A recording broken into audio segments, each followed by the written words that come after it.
All right, so we are expecting the president to make a big announcement when he arrives in Monterey Park. We have a very special guest here to dive into what we can expect. Yeah, my friend, CBS News senior White House and political correspondent Ed O'Keefe is here. Ed, it's so good to see you on this coast. Yeah. You're following the president. Obviously, we just heard from Cara that he is expected to make an announcement and potentially meet with some of the victims of the Monterey Park shooting and their families. What else do you know? It's essentially an executive order designed to make sure that, first and foremost, that background checks are actually being conducted before gun sales are finalized. This is something you would think might actually get done, but in fact it doesn't. And so what he's trying to do is reinforce the idea that that needs to happen. There'll be a few other things related to the red flag laws that have been passed across the country and the incentives that have been put in place by Congress.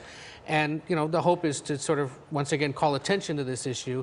He, of course, continues to call on Congress to pass the assault weapons ban again. That's unlikely to happen, but it's something he's willing to talk about. It's kind of interesting to me he's doing it here in California. We already have all these strict gun laws in place. And not only that, but remember the shooter in the Monterey Park incident had owned his weapon for decades, right? It wasn't one of those that got his hands on it the wrong way, or a ghost gun or something. This was somebody who had just owned the weapon for a long time, and it's not an example of what he's trying to do today. Regardless, they know that coming to this state and talking about this issue is a friendly one, but also he was sensitive and eager to come and meet with the victims of the families. And how to support these cities, these communities impacted by gun violence. I mean, that's a huge thing. How do we help them, lift them up afterward? Exactly. Well, the president has also a big topic on the banking crisis. He was stern but positive yesterday. What's your take on that? The hope is that they've contained this to just these two banks, Silicon Valley Bank and Signature Bank in New York.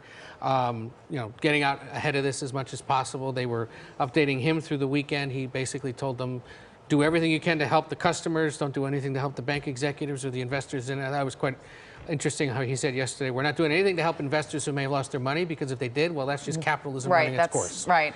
I mean, he's got to toe a very fine line with this, right? Because in '08, when the banks were bailed out, people looked at that very, very negatively. As he's going into now the potential run for president re-election, you know, people don't want to see that. They don't want to hear that the feds would be bailing out these banks. Exactly. And that's a lot of the lesson learned from that original bank bailout in 2008, is people just don't have a tolerance for that anymore. And so he's saying, as long as it doesn't have a broader effect on the economy, help the customers, don't necessarily help the bank But is he going to get anywhere with his regulations that he's promising he's going to bring back? Well, they're going to have to look at, you know, is there something to be said about the fact that you and I can basically just use our phones now to bank? We don't have to go and withdraw it. Is there something to be said for the fact that social media fueled a lot of the concern about SVB?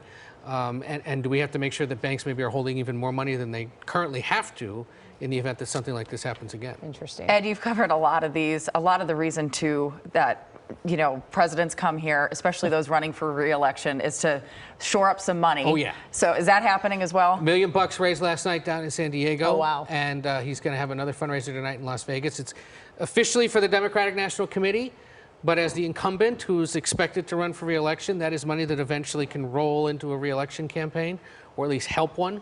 So he is, in essence, already fundraising for what we all presume will be a re-election campaign. But the fact that I love that you guys remind us that there are traffic tie-ups when the president is in town. Well, As somebody who swoops in Ed. and sometimes is stuck in the motorcade and gets to see big cities through a presidential motorcade, I can appreciate what a lot of you are going to be doing with today out there on the road. So you get the easy route in. Yes, totally. Welcome to Los Angeles. Thank you. You guys have this gorgeous set. I was just saying, you have more flat screens in here than a Best Buy.